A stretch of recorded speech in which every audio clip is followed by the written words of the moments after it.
Hello, everyone. Thank you so much for the invitation as a speaker in this symposium.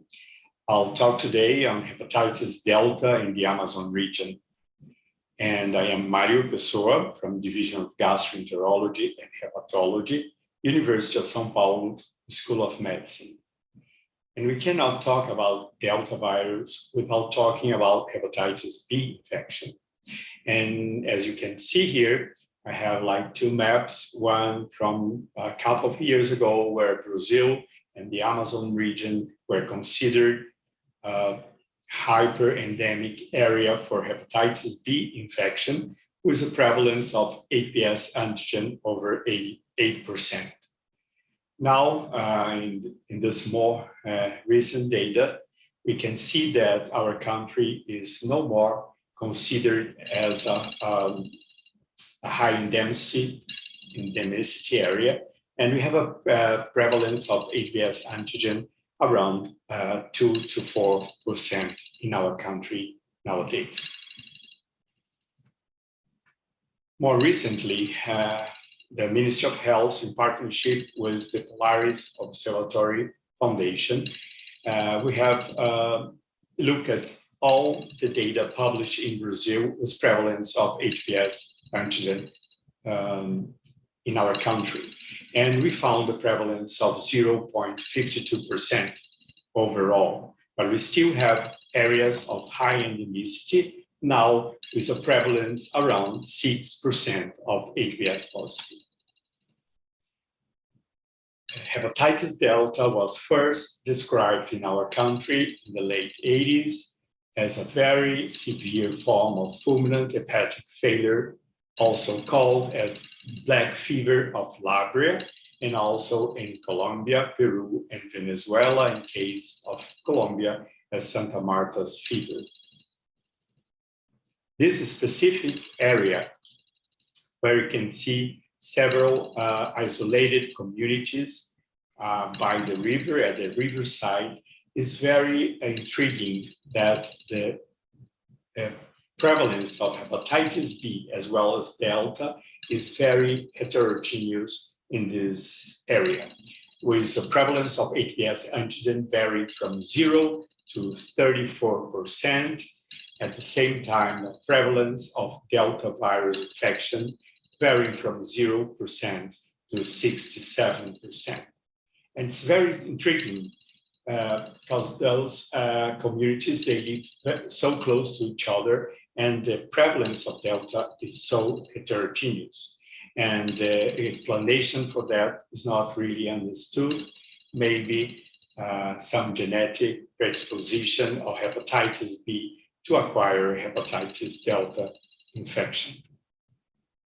The same thing we can observe in the indigenous communities living at the riverside in the all Amazon Basin, showing that the prevalence is also very heterogeneous among those isolated indigenous populations, with prevalence of HBs antigen varying from 0% to 13%, and Delta prevalence also vary from 0% to 80% in some of those communities.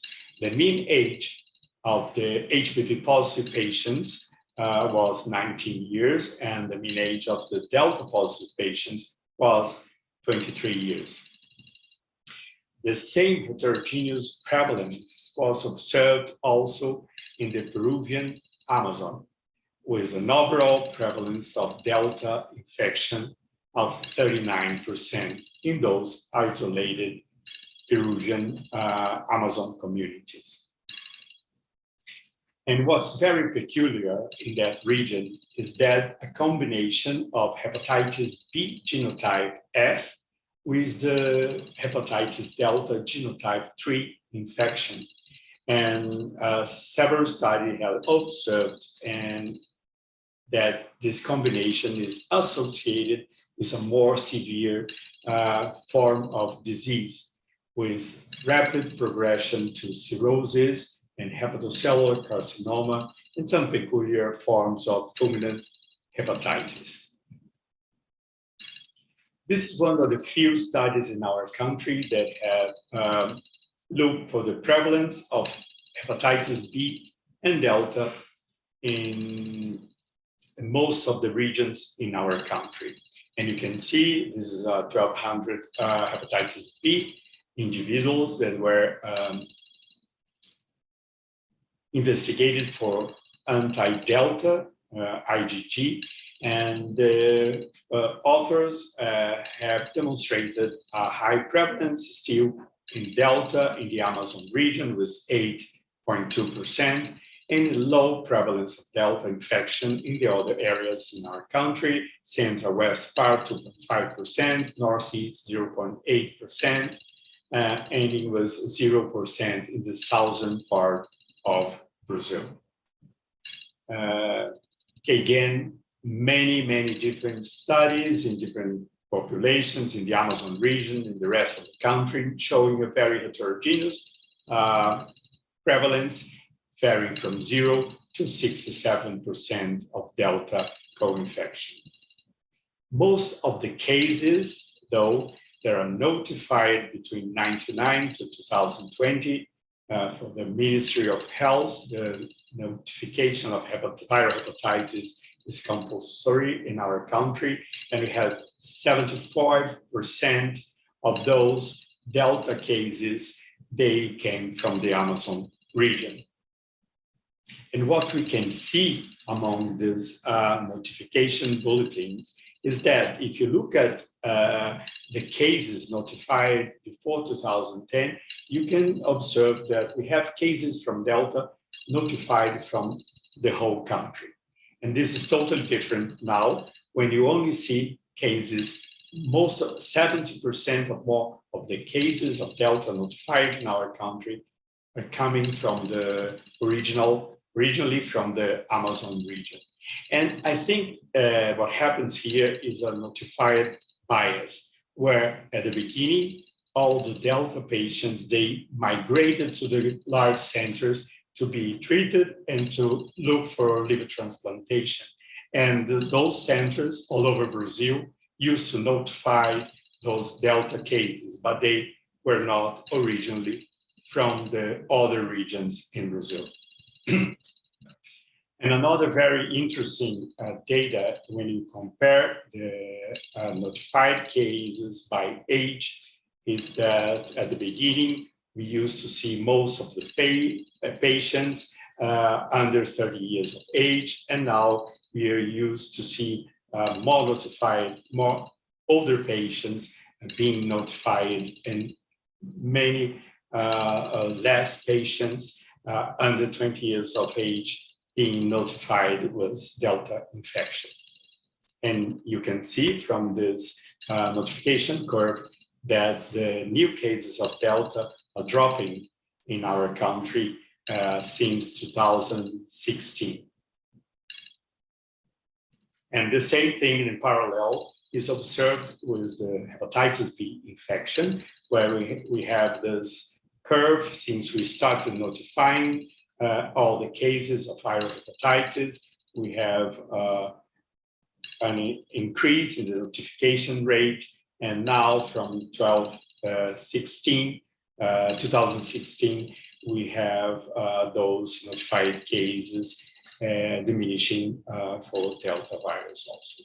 And this is, in my opinion, due to the overall, the universal vaccination program that started in the Amazon since 1989, but turned to be universal after 2003. And we now have the universal vaccination for the whole population in Brazil. And you can see that in Brazilians with less than 20 years of age, the vaccination covered is very good. It's over 84% of our population. The same thing has been demonstrated in Peru, in this very high endemic area for hepatitis B infection called Abancay. We have like several different papers published with the prevalence of hepatitis B infection, and the curve shows us that this prevalence is going down in the recent years. And you can see from this data in the percentage of population who has antibody, anti-HBs, that this vaccination was effective, and more than 72% of the population under 30 years of age have now the surface antigen antibody present in their serum. And this heterogeneous prevalence of hepatitis delta is not only in our country and in the Latin America, but we can observe the same thing in those studies showing prevalence of hepatitis delta worldwide. And you can see, for example, from those two most recent prevalence studies, one showing a prevalence of delta infection of 12 million, compared to the other study also published in 2020 of 48 to 60 million people infected with hepatitis delta. And the thing is that we are lacking of population-based studies that can show the real overall prevalence of delta infection globally. So in summary, I can say that hepatitis delta prevalence remains high among indigenous communities in the Amazon region.